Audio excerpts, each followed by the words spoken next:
Subject కి ఒక teacher ఉంటారు, అన్ని సబ్జెక్టులు నన్ను చదవమంటారు. ఇంత చిన్న బుర్రలో అన్ని ఎలా నింపాలి? Class work, home work, fair notes అంటారు. సబ్జెక్ట్ కి 3 బుక్స్ పెట్టి బ్యాగ్ నింపుతారు. ఇన్ఫాక్ట్ నా బరువు కన్నా నా బ్యాగ్ బరువే ఎక్కువ.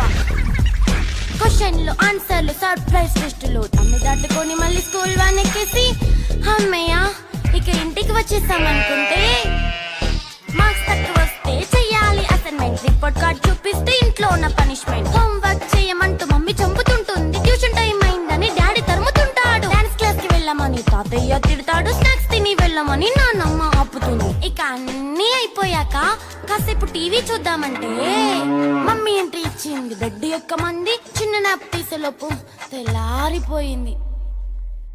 అయ్యో మళ్ళీ మొదలు ఈ స్కూల్ కష్టం.